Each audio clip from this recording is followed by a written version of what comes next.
even iron. Thank you.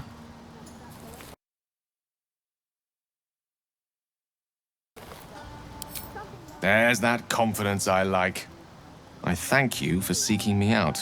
Amidst all this merriment, I wasn't sure we'd have a chance to speak this evening. I wasn't sure we'd have a chance to make merry, just the two of us.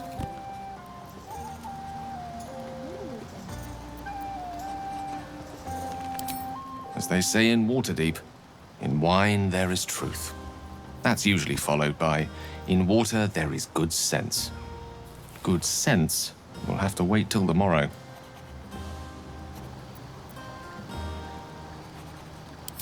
We shared a romantic moment of the mind while cloaked in the weave, didn't we?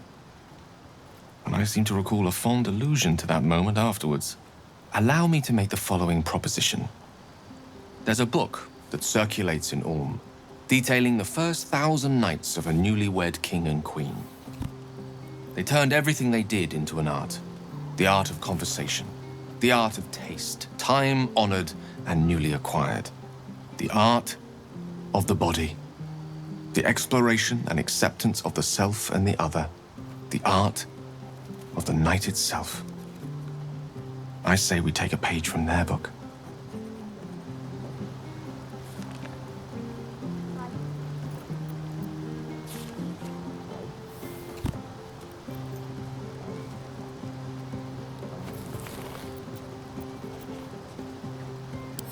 I'm many things, but coy's not one of them. What do you say?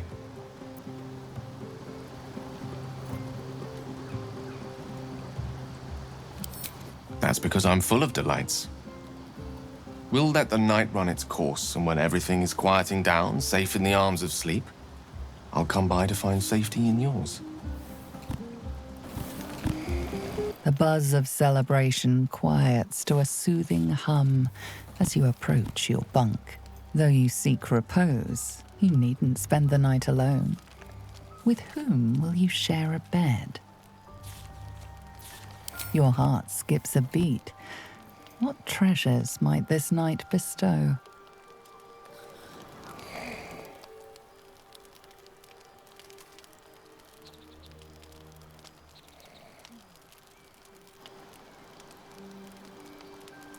I love this time of night.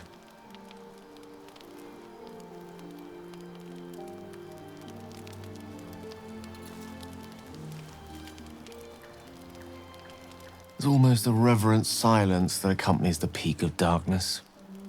You'd almost believe the dawn will never break.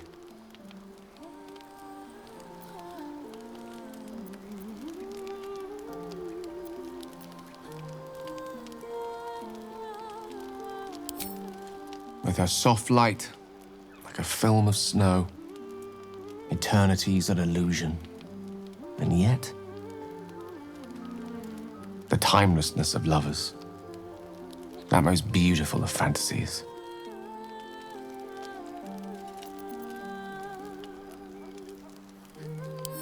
Almost.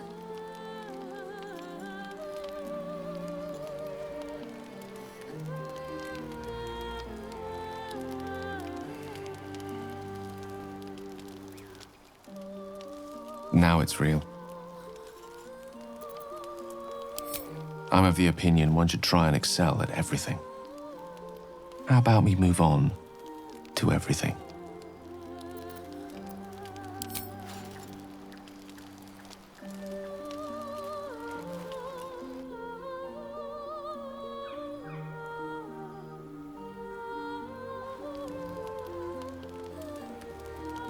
Good morning. Looks like the dawn broke after all.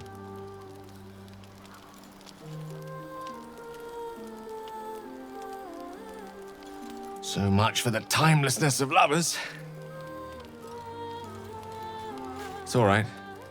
You look even more beautiful in the light.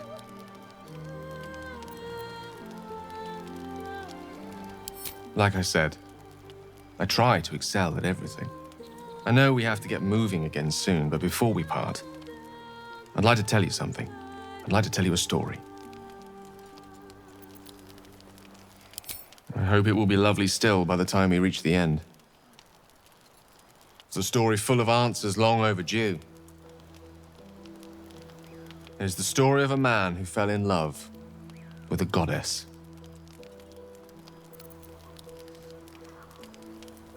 Thank you. Once upon a time, not quite that long ago, there lived a wizard in a tower. The wizard was what one might call a prodigy, who from an early age could not only control the weave, but compose it, like a musician or a poet. Such was his skill that it earned him the attention of the mother of magic herself, the Lady of Mysteries, Mystra. He was, even though it was in Mystra's affections that his true power lay. Perhaps it was not quite love, but you see, the wizard was but a very young man. It was most certainly love to him. Mystra showed him the secrets beneath the veils.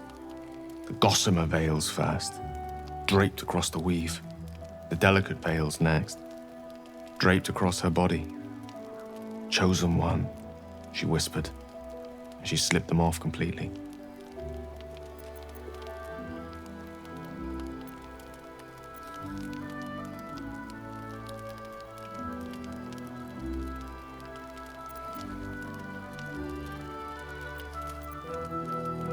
If it makes you feel any better, the affair didn't last very long. One day, all too soon, the whispers stopped. Goddess spurned the mortal. The veils were drawn once more, and the wizard was left behind, heartbroken.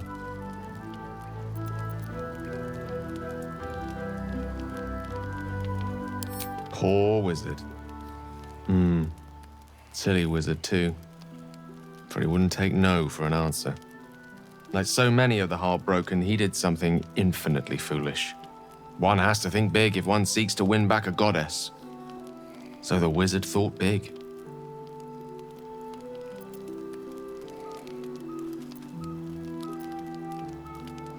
In a word, yes. Here goes. Once upon a time, very long ago, a mighty lord lived in a tower, a flying tower, to be precise. I'll save his story for another time, but the gist of it is that he sought to usurp the goddess of magic so that he could become a god himself. He almost managed, but not quite, and his entire empire, Netheril, came crashing down around him as he turned to stone. The magic unleashed that day was phenomenal, rolling like the prime chaos that outdates creation. A fragment of it was caught and sealed away in a book. No ordinary book, mind you. A tome of gateways that contained within it a bubble of astral plane. It was a fragment of primal weave locked out of time, locked away from Mystra herself. What if, the silly wizard thought, what if after all this time, I could return this lost part of herself to the goddess?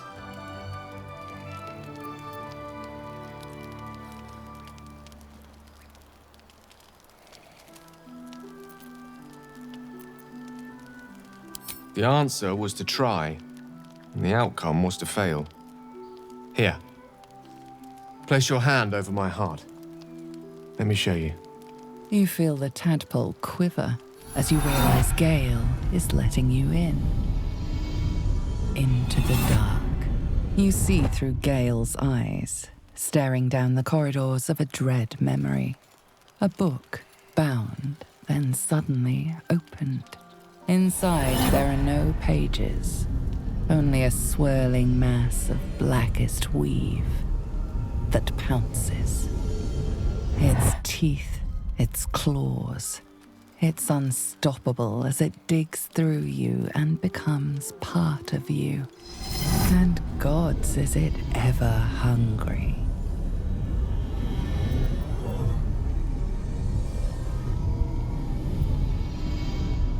Of all things, magic.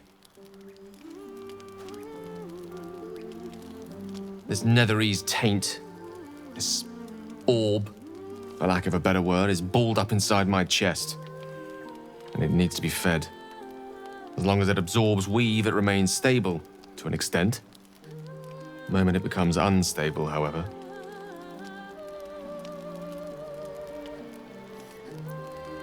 it will erupt.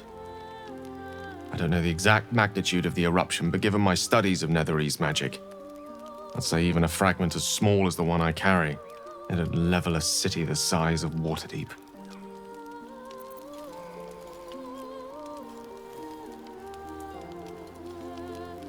It is my truth, finally revealed. It is this folly that led Mistra to abandon me completely. I can only hope that you won't abandon me as well. After all we've been through, after the night we spent together, surely we can brave even this side by side.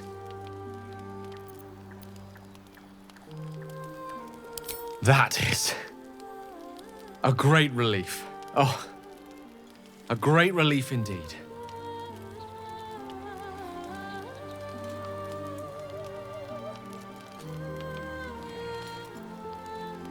I don't know what I did to deserve the magic that you do.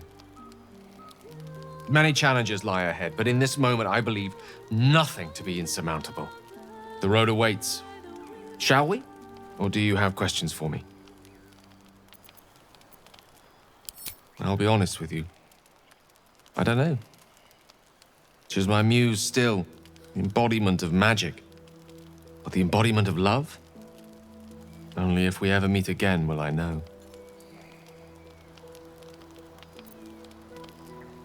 You don't. And a great compliment that is too. You are unique in your own right, and just as incomparable.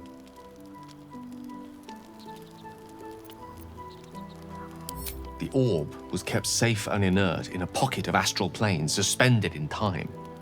If I can somehow manage to expel it from my body while in the astral plane, it will be rendered inert again. Alternatively, I could learn to control its chaotic magic. That is, to succeed where I failed before. Without Mistra's favor, I don't see how that may come to pass. Of course, there could be different answers as well. Faerun brims with more magic than any one wizard could fathom, let alone comprehend. Who knows what outlandish solutions may yet present themselves. Here's to us, and to brand new adventures.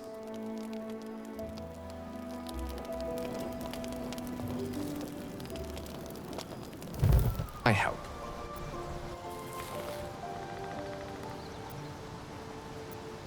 A night to remember. It was wonderful, wasn't it?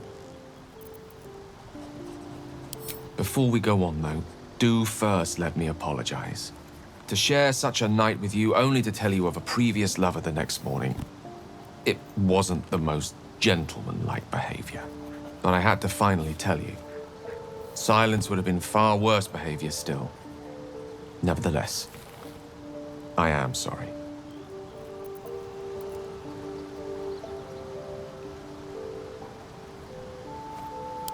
You're quite spectacular, you know. But you first approached me about the other night. What was it you wanted to tell me? There's the magic word.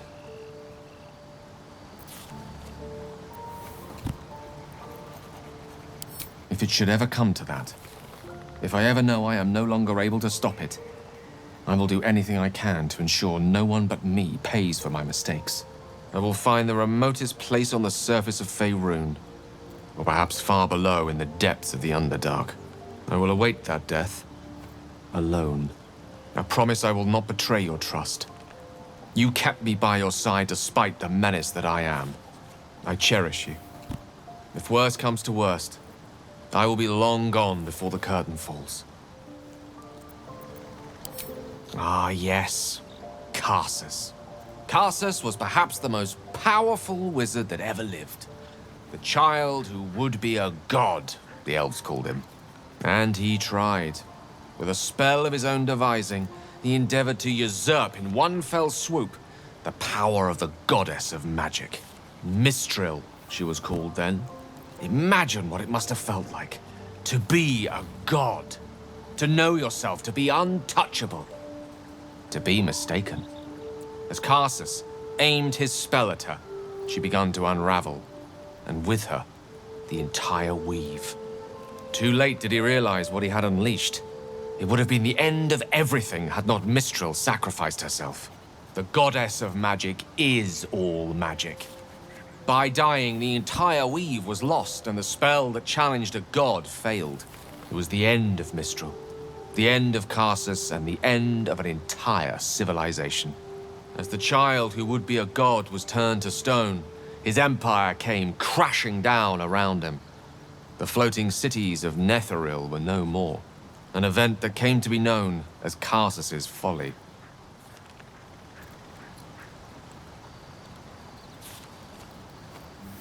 Loving them has its side effects as well.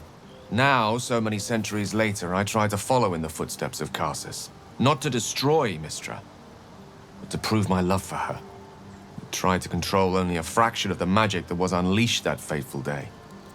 I merely sought to return one tiny diamond to an imperfect crown. Gale's folly, one might call it. History, repetition. It's the way things go.